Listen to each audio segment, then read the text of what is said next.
investigate what happened on October 20th in Lagos, Nigeria, has been shown closed-circuit video from that night. CNN has exclusively obtained the footage, and much of what you're about to see corroborates our findings. Our senior international correspondent, Nimel Bagger, has our exclusive report, and we want to warn our viewers some of the images may be disturbing. This is government CCTV footage from surveillance cameras overlooking Lekki tollgate. Recorded without sound, it was shown as evidence in the judicial panel. You see soldiers approaching, firing shots here and here. We lined up the footage and it corroborates our previous reporting to show the first time we see and hear gunshots. Notice the building to the right of your screen. Here is the same moment from that building. CNN geolocated and verified the footage you see to mark the exact time and place.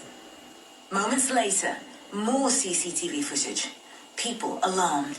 Here is the exact same moment from the other side of the gate. But the CCTV doesn't capture everything. This is what it shows at the time we believe shots are fired towards the protesters. The surveillance camera pans away. But this is what you see on the ground. In videos obtained by CNN, it appears to show the army shooting into the crowd. At the judicial panel, the CCTV footage stops at around 8 o'clock. The Lekki concession company says this is because it was tampered with. CNN has verified that these bullet casings are from live ammunition. They are of mixed origin, some are Serbian, this one from 2005. Former and current Nigerian military sources verified to us that these munitions are currently in use by the Nigerian army. At a hearing for the Judicial Panel of Inquiry, the army made an admission. Soldiers who live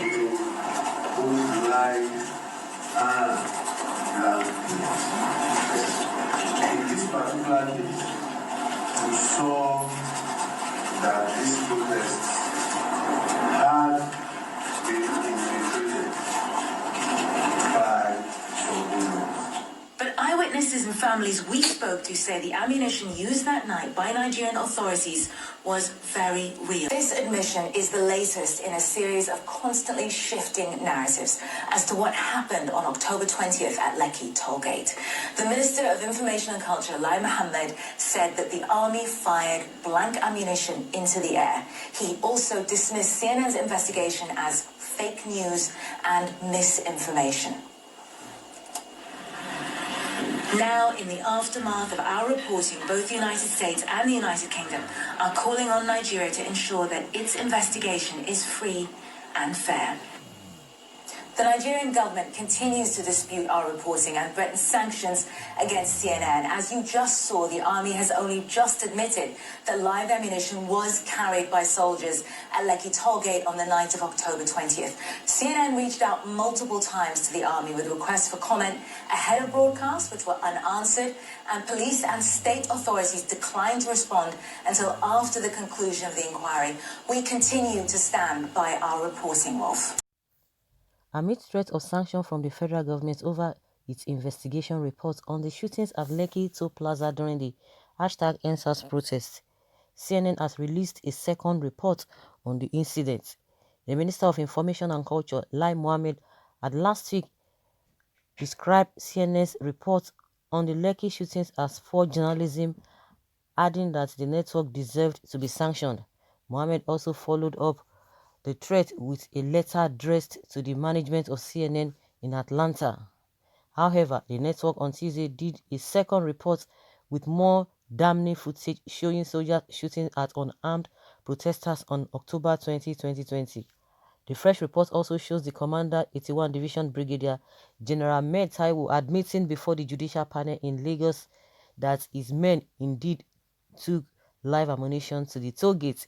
The CNN report also highlights the fact that Brigadier General Taiwo's claim is at variance with the ministers who had claimed last week that the army fired blank bullets. The fresh report also shows protesters running as soldiers opened fire at the toll gate.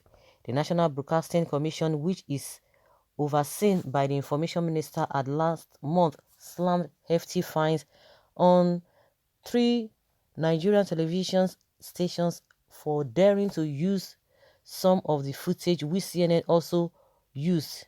The federal government has been receiving flack from members of the United Kingdom Parliament and Amnesty International over the killings of protesters. You see how they have been contradicting themselves and exposing themselves to the world. Well, whether because Lai Mohammed is the Minister of Information, and that's why that was the information they gave to him, because he was talking as if he was there. It's not even only that statement, Lai Mohammed's statement contradicting that of the Brigadier Taiwo. The first instance was that the army claimed that they were not there. They didn't send anybody there. They were not there. That alone, to me, it's even it's damning, and it's an indictment on them. And later they came back and told us, okay, that they sent these people there, they sent the other people there. And so now again, another issue is the issue between them and the state governor or government of Lagos State, going back and forth. It was the governor that invited them. The governor said he didn't know anything about it. So what does that tell one?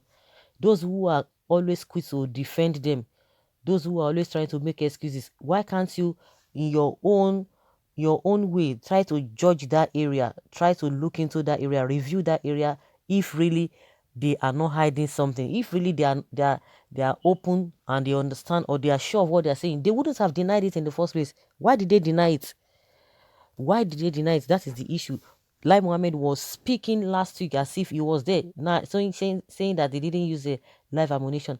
At the end of the day, the general or the representative of the army later agreed that he brought in live ammunition. Why didn't you state the story from the beginning the way it is? If not that the people are still insisting that, yes, you went there with live ammunition, they wouldn't have agreed in the first place. If not that we saw some videos, they didn't agree, and they wouldn't have agreed that, yes, they were there in the first place. It's unfortunate. Well, someone is asking CNN to appear before the panel and stand to be cross-examined. CNN has shifted from their report that 38 died at least one died. Someone says, where did you hear CNN say 38 died? Who is this person? Big, they didn't recorded any 38 deaths. Okay, what is this? Bad leaders always looking for lies to cover their evil deeds. Una go see help from professionals. Anyone still arguing the authenticity of the massacre will always face the same thing, because God is truth, and anywhere there's no truth, God is not happy. He is consuming fire that will visit them and their family members soon.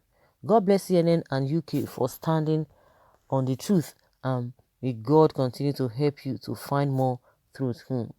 Muhammad Babil Lai Mohammed is a liar. Nigeria will ignore the second video and renew the threats. Okay, Nigeria is not equipped to threaten CNN.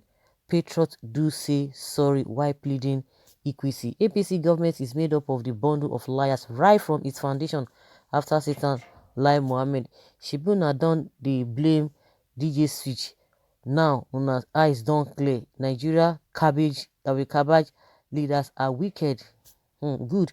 The truth has to be expressed and exposed. Liar, God day. God bless the UK Parliament and CNN for standing for the truth.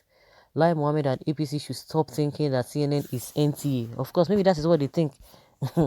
That is what exactly they think. But they know the truth. They're just trying to test their popularity, to test the waters. That is exactly what they are doing.